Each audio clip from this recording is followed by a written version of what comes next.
It's the Christmas Eve tradition that may not be true to its name. Friends and family gather together on Christmas Eve in Italian households to have this large meal. And it was recently featured on The Bear, the series about the trials and tribulations of restaurant life. We're exploring the history and origins of the Feast of the Seven Fishes.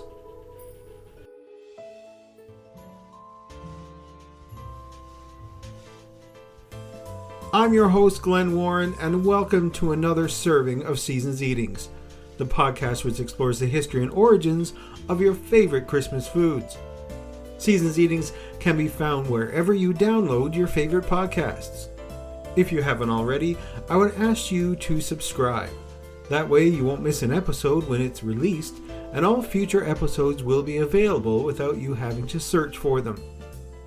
If you can please take a minute and leave me a 5-star review, I would greatly appreciate it. Reviews help others find the podcast and help me know that you're enjoying what I'm doing. And if you let me know you've left a review, I'll send you a Seasons Eatings sticker as a personal thank you. Seasons Eatings is also found on most socials. All the links can be found in the show notes, which can be found at seasonseatingspodcast.com. And while you're there, you can buy me an eggnog. Just click on the little cup at the top of the page and leave a donation for as little as $3. Each donation is used for the running of the podcast and its general upkeep, so any help would be greatly appreciated. Finally, you can let me know how I'm doing, leave a suggestion for a future episode, or just say hello at seasonseatingspodcast@gmail.com.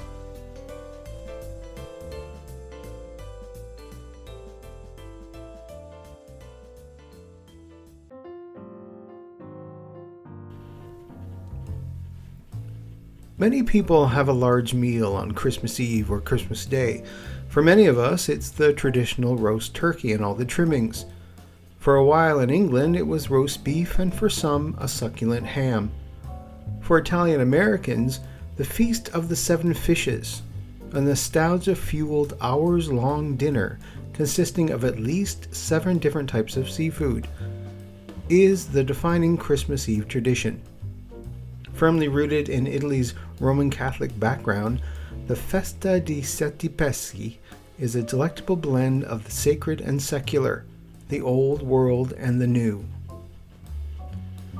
The Feast of the Seven Fishes may go hand in hand with Roman Catholicism, but it's not a religious feast day.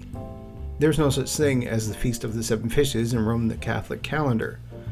In fact, in Roman Catholicism, a feast day has nothing to do with gorging yourself, and everything to do with reflecting on and celebrating an important aspect of the faith, often the life of a saint. The tradition's name merely takes after the lay definition of a feast. That is, there's a lot of food on the table.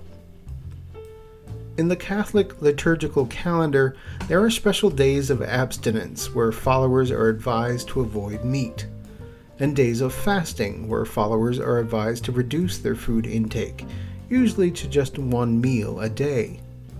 Before reforms were made in the 1960s, December 24th, what Roman Catholics call the Vigil of the Nativity of the Lord, was a day to fast and abstain, with worshippers generally allowed to break the fast in the evening. The Feast of the Seven Fishes, then, seems to be an obvious solution to the circumstances. You have a big, hungry Catholic Italian family that hasn't touched food all day. None of them are allowed to eat meat. What else is there but to prepare a giant evening meal of pasta and seafood? While the tradition of enjoying a large meatless Christmas Eve meal was and remains common across Italy, as well as many other Roman Catholic-dominated countries, the origins of the Feast of the Seven Fishes has its roots in the country's southern region. The area, which is surrounded by a bountiful coastline, has been known for its seafood for generations. It's also historically poorer than the rest of Italy, with locals preferring fish because of its relative affordability.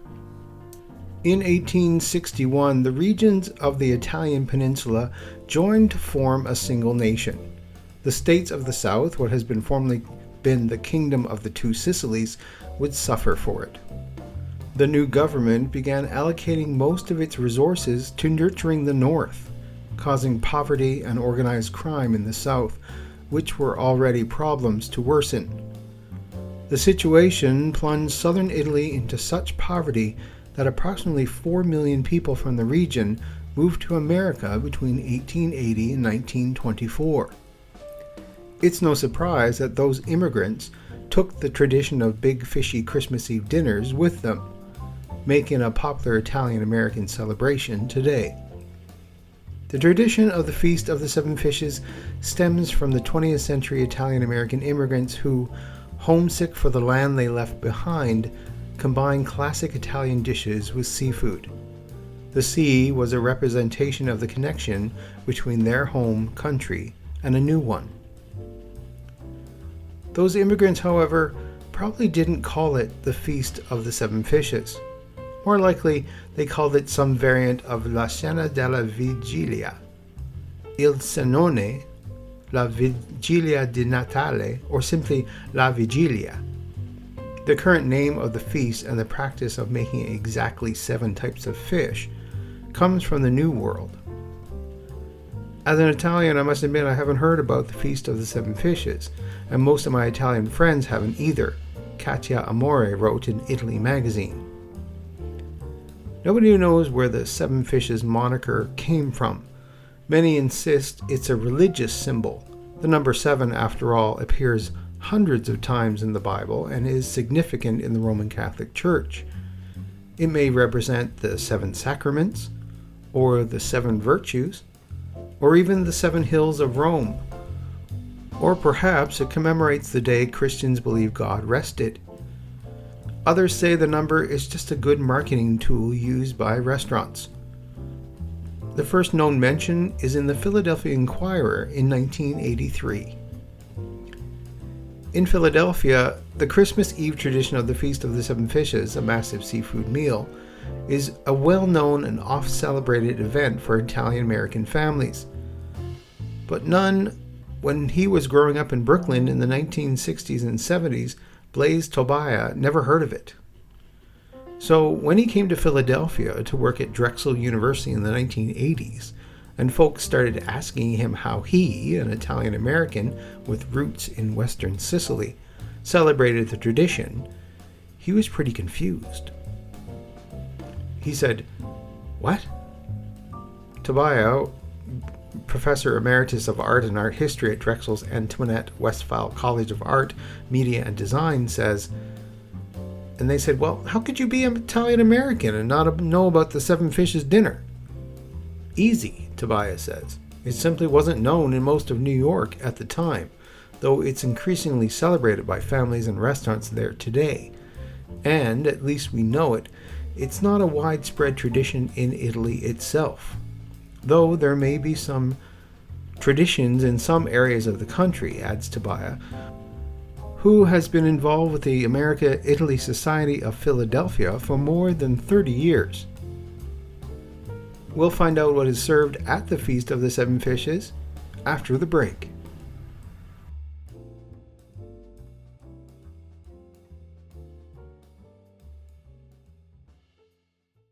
Hello, this is Todd Killian from the Christmas Clatter podcast. What makes Christmas special to you? Is it the movies or the music, the food or family, the gifts or decorations? Maybe those quiet moments of reflection. Whatever it is, join me for Christmas Clatter, a monthly podcast dedicated to everything that makes Christmas special. Visit ChristmasClatter.com for all social media links and find Christmas Clatter podcast on all podcast apps. Thank you, and remember, keep Christmas hope alive every day. Do you long for those casual Friday nights spent in on the couch, cuddled up with a blanket, maybe some delivery pizza without a care in the world? Then I have the podcast for you. Hey, I am Matt, and I am the host of TGI Podcast. As a product of the 1990s, I want to go back and take a look at all of the classic TGIF shows, as well as many other classic sitcoms from that era, to determine if they truly are a holiday classic.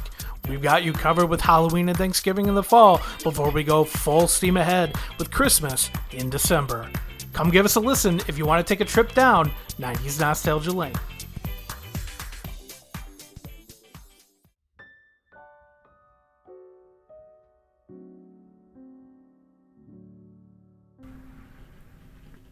Talk with 10 Italian Americans about the special feast, and you could come up with 10 different dinner menus, plus a varying selection of fish. Gerald Etter wrote for the Philadelphia Inquirer. And that's the beauty of the feast. There's no hard, fast rules. Some people include as many as 12 or 13 dishes, including mussels in spaghetti, fried calamari, anchovy sardines, whiting with lemon, scungili, lobster. Many insist on having eel. You can't have Christmas Eve without eel, John Tenaglia tells the Inquirer. Some modern-day Italian Americans have memories of their grandma butchering live eels in the kitchen sink. Another almost universal recommendation is bacala, which is a dried salted cod. But the most important ingredients, of course, are your friends and family. There are many other options for you to make this meal all your own, but it's best to start with your standards. Some should be enjoyed with pasta, where others are just enjoyed on their own. The first you'd like to try is baked clams. There's definitely must be a few snack-size appetizer-type dishes in this feast, and baked clams are the ideal entry point to the seafood extravaganza. The debate rages on between chopped or whole clams as the best sea route to take here, but some insisting on the full briny bite of the whole clam, while others preferring the clam flavor to be spread throughout the buttery breadcrumbs. Next you have fried smelts. Larger smelts can be butterflied, with the flesh pulling easily off these tiny little fish bones, but the real joy is the tiny smelts that can be eaten whole, bones and all. These crispy little morsels burst in with the flavors of the sea. In a way, they're like little fish-flavored French fries.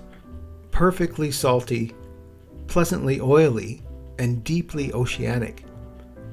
Feel free to swap out smelt for sardines if you so choose.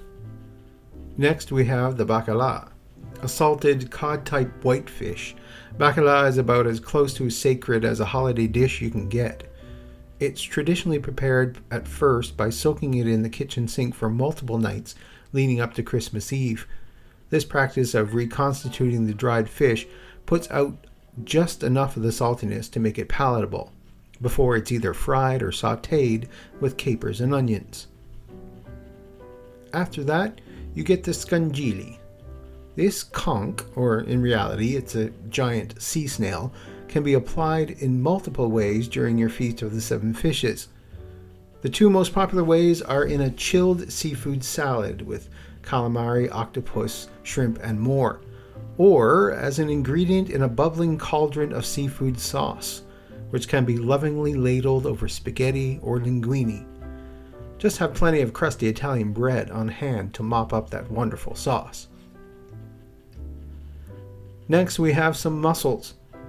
For Italian families, a massive pot of mussels is as inextricably linked to Christmas as Santa Claus himself.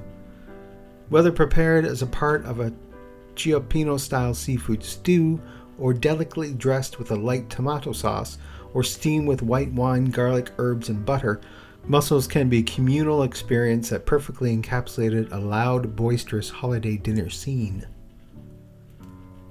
After that, we'll have calamari, another seafood touch point that can be enjoyed in a variety of delicious ways on Christmas Eve. Calamari, or galamad, as it's pronounced in some families, consists of the rings and tentacles of squid. Use calamari either in a chilled seafood salad or fry it to a crispy perfection and serve with a side of marinara sauce for dipping. Either way, don't be afraid of the tentacles, arguably the best and most desired part of this seafood. And finally, lobster. We've saved the best for last. The most decadent of all seafood options, lobster is regal enough to be the centerpiece for your Feast of the Seven Fishes.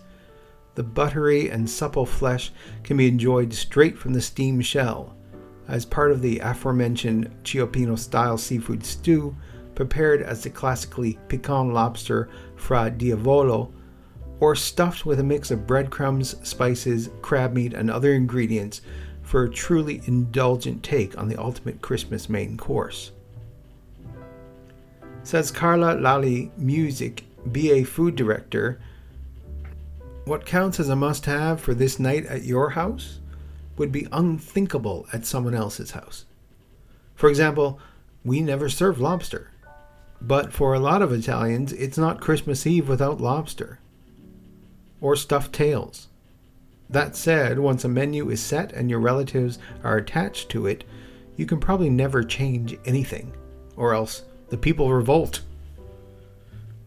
Now, you've decided what seafood you're serving? So what's the typical menu for the Feast of the Seven Fishes? If you're planning on cooking the feast for the first time, there are a few guidelines to keep in mind. Lauren Fugere, sous chef at New York City's Hearth, serves an annual seafood feast. Fugere talks through a typical feast at Hearth, and here are some tips for creating your own menu. First course, something snacky. You've got 6 more courses to go, so it's in your and your guests' best interest to pace yourselves. Don't go too heavy or rich. Serve a whip bacalao or salt cod with grilled bread, or have a succulent platter of barbecued clams. Second course, a bracing light salad. Now we're cooking. The cold seafood salad for the second course is the ideal way to move into the more substantial courses. You could have grilled squid on greens, served with a nice crisp vinaigrette. The third course, something hearty, grilled, seared, and meaty. Now this is your chance to wow them with a stunner of a plate. Choose center-cut fillets of fish like cod, salmon, or bass, or else go with dramatic presentation.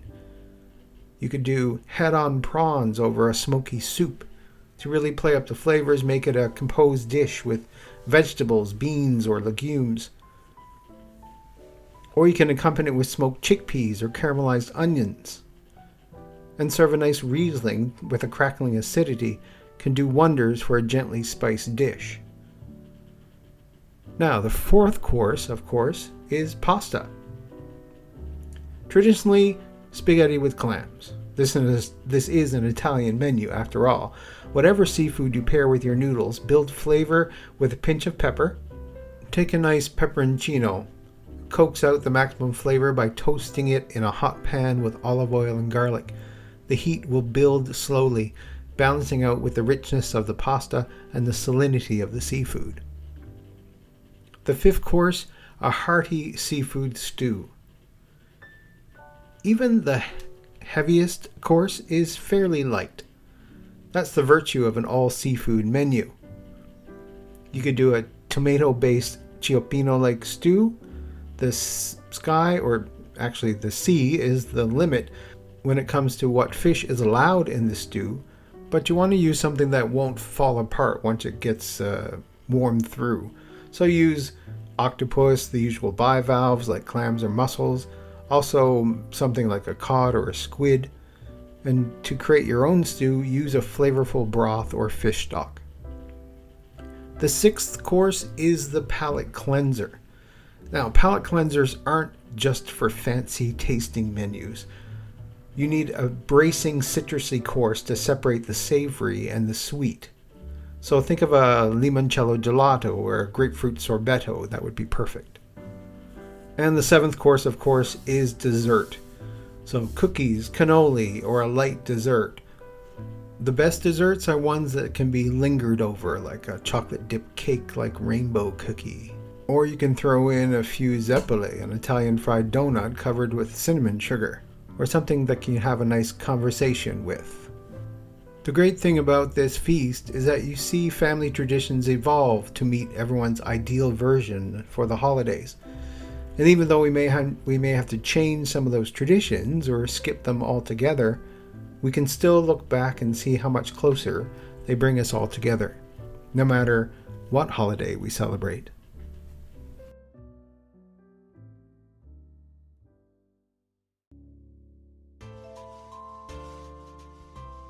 Thank you for listening to this serving of Seasons Eatings. Seasons Eatings is available wherever you download your favorite podcasts. And please, if you can leave a review about the show so we can spread the Christmas cheer. And if you let me know you've left a review, I'll send you a Seasons Eatings sticker as a personal thank you. Also, I would love to hear from you. Send me an email at seasonseatingspodcast@gmail.com. Let me know how you like the show, suggestions for future episodes, or just to say hi.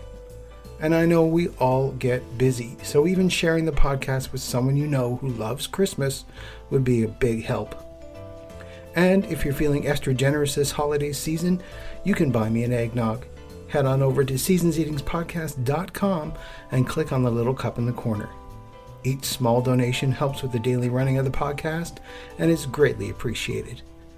Seasons Eatings also has great items for you or your loved ones for the holiday season. So head on over to seasonseatings.com, click on the merchandise tab, and find your next great gift. I'm your host, Glenn Warren. Thank you for listening, and tune in again for another serving of Seasons Eatings. Seasons Eatings is also part of the Christmas Podcast Network. Whatever interest you have with the holidays, there's probably a podcast out there covering that topic. You can find Seasons Eatings with all the other podcasts at christmaspodcasts.com. Drop on by to find your next podcast addiction. All music for Seasons Eatings is used under the Creative Commons license.